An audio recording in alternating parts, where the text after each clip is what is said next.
Hi everyone! This is Mentor Mara and for today, ipapakita ko sa inyo ang live tutorial kung paano gumagana ang booking natin dito kay App Your Servicio.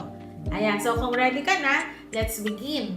Okay? So, dito sa phone natin right now, meron akong isang phone for user or customer and sa isang phone naman, meron naman ako dito pang provider para makita nyo mismo yung actual bookings natin. Okay? So, this is for demo purposes only. Okay, so first thing, kailangan i-download natin yung AYS Instant Services. So, pupunta po tayo sa Play Store and once na na-search nyo na siya, pwede nyo na po siyang ma-download. Okay? So, once na naka-install na po ang app natin, so, i-click nyo po siya and then magsa-sign in na po tayo. Okay, so kapag nakapag-sign in na po kayo, user na kayo, so free lang naman na-download ang apps natin. Yan. So, para lang tong Lalamove and Grab na mga booking. Okay, so nakikita nyo sa screen, mag-sign in tayo. Pwede kayong mag-sign in with Google, but mas maganda kung mag-create na lang kayo ng email address and password nyo. So, once na nakagawa na kayo ng account, makakapasok na tayo sa ating app and makikita nyo na yung interface. Okay, so right now, nandito na tayo, na-download na natin and nakapag-sign in na tayo sa ating App Your Servicio or AYS Instant Services na app. And dito sa upper part, makikita nyo po dito yung mga categories na pwede nating ma-book. Okay, so dahil right now, this is a demo only, makikita nyo lang dito yung mga limited pa siya. No, but as we go on, magkakaroon na siya ng mga bagong job or services.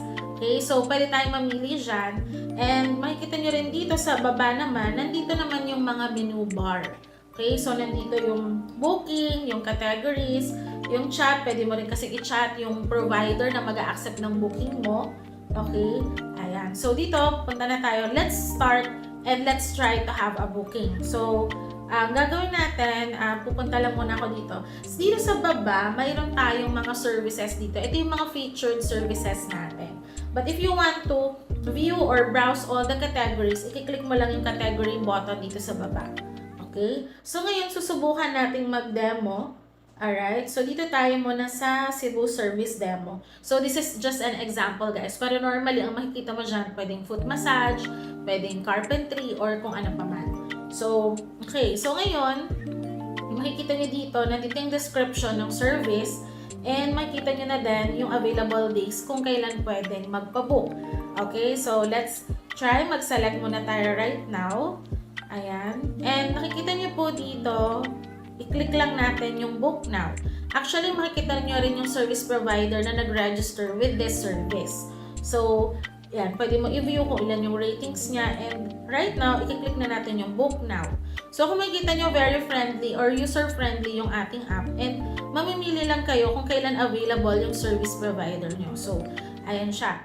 Let's say, click natin June 16, 8 a.m. and click next. Tapos, ang maganda dito, you can input your detailed information kung saan mo pa pupuntahin yung service provider.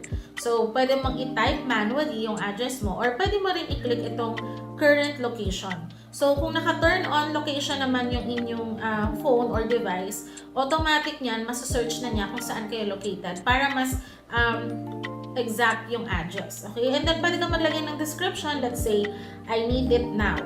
For example lang, no? Yan. Okay? So, next. Or kung meron kang special request, diba? Okay. So, dito, makikita nyo po kung ilan yung quantity sa demo survey. So, let's say, ang kailangan mo is 2. Click mo lang siya 2. Ayan. And then, makikita mo yung summary, booking date, and slot. And kung magkano yung amount na babayaran mo. So, as a user, mababasa mo naman dito, nakalagay dyan, may disclaimer tayo na you will be asked for payment once your booking is completed. So, talagang sure to na hindi mo sasabihin na pindot mo lang yung service natin. Click confirm kung okay na sa'yo yung subtotal and meron siyang another pop-up message to confirm if talagang nire-request mo yung order na to.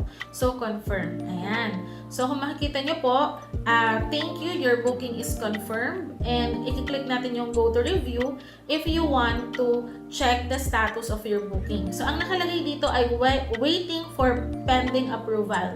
Meaning to say, nakapag-place ka na ng booking mo, pero waiting ka pa for a service provider na mag-accept ng booking mo. So right now naman, bubuksan na natin ngayon yung service provider app. Kung makikita nyo po, binuksan na po natin yung provider app. So, lahat ng mga service provider natin na mailalagay sa app natin will have their own app kung saan nila makikita yung bookings nila. Ayun. So, para din tong mga Lalamove and Grab Rider.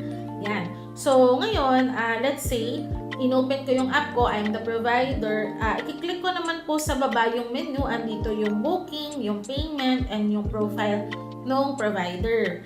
Okay, so makikita nyo dito. So, ito ay demo. Ayan. Okay, so click ko yung booking and nakita ko dito may nag-book. Diba? Yung order booking natin kanina is number 22 and 2,000 yung amount. So, syempre, okay na ako dito. So, i-click ko na yung accept. Pero, syempre, double check mo lahat. So, nandito yung address, date and time, and info ni customer. Okay? So, i-click natin yung accept. Okay? And, ayan na siya. So, i-confirm mo lang kung okay sa'yo yung area, malapit siya sa'yo, click confirm. Okay, ang maganda naman po sa app natin guys, naka-KYC po ito, no? Ibig sabihin, lahat ng nagbo-book po ay hinihingan po ng KYC. Or ito yung makabagong tool ngayon para maiwasan yung mga fake bookings. Nakita nyo po, accepted na siya. Accepted na yung booking natin. So, ito yung good news. If you are a shop owner or meron kang mga tauhan, if you registered here dito sa App Your Servicio, pwede mo siyang i-assign sa mga tauhan mo. Or, pwede mo siyang i-assign to yourself. So, for this demo, since wala naman pa tayong na-input dito ng mga provider, okay, pwede natin i-click yung assign to myself. So, ako muna. Okay, ako na provider, ako yung mag-assign ng booking sa sarili ko, and ako na yung pupunta sa customer. So, dito kung makikita nyo po, accepted na yung booking. And, ang maganda po dito, ayan, refresh lang po natin siya. Dito sa booking na to, ito yung in-accept natin, di ba? Kung makikita nyo po, meron ditong portion ng about the customer. So, pwede mo siyang i-chat, pwede mo siyang i-call.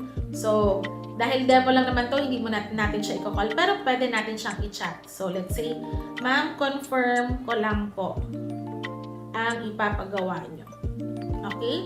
So, kung makikita nyo po, nag-send message po ako sa user. So, si Miss Joanna yung user. Okay? So, ngayon, titingnan naman natin ngayon yung phone ni Miss Joanna kung ano nang nangyari. Okay? So, punta tayo sa chat and i-check natin kung na-receive ba natin yung messages ni service provider. Okay? Ayan. In-accept na siya. Chat. Hi. So, nakita niyo po dito, ma'am, confirm ko lang po ang ipapagawa niyo. Okay? So, kung nakikita niyo, pareho po yung nandito sa ating mga dalawang phone. Diba? So, makikita talaga natin na na-chat talaga. Aircon, for example lang. Yun. So, nag-chat si user. And, syempre, nakita niyo din po, lumabas na din po siya sa ating service provider app. Magka-chat na po sila ngayon. Okay? So, balik na tayo. Kung ako yung service provider, ngayon ang gagawin ko, i-check ko kung nasang lugar si ma'am. Okay? At pupuntahan ko na siya. So, kung makikita niyo po dito, i-click ko lang yung start drive and click ko lang yung yes, I want to perform the action. And kung makikita niyo po, ayan. So, ipapakita na sa akin yung bookings. So, nakalagay dito, waiting for response.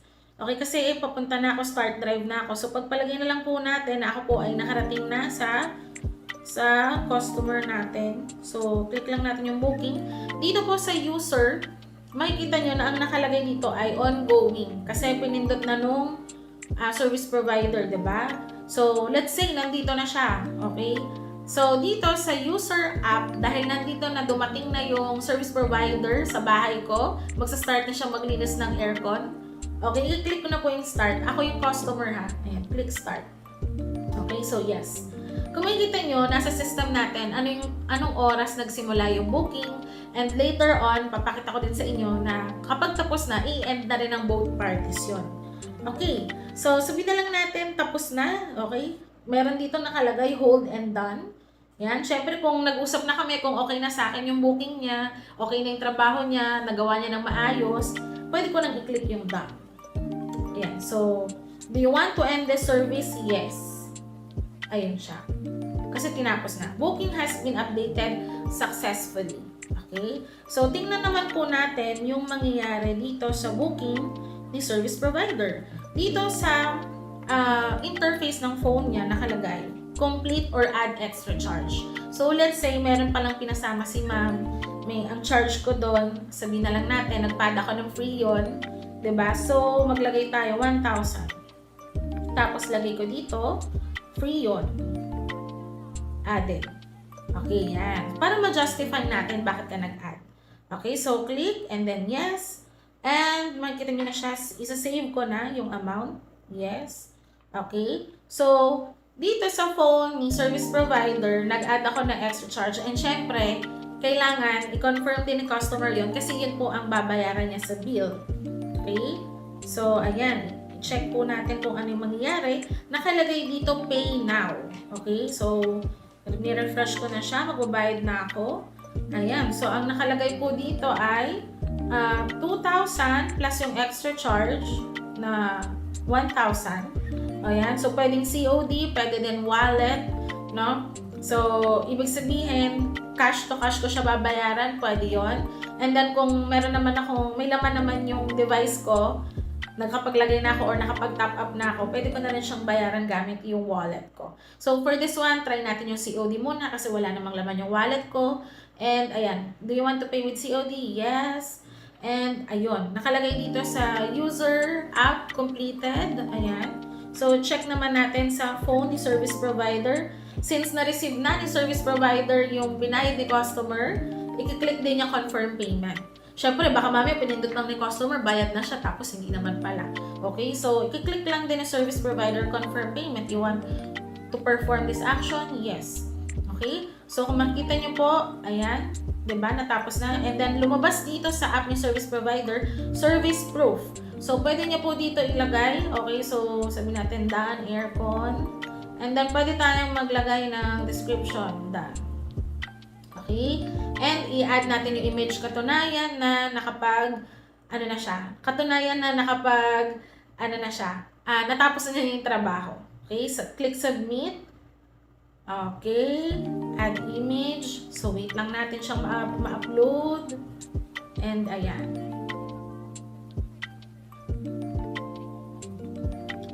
Okay.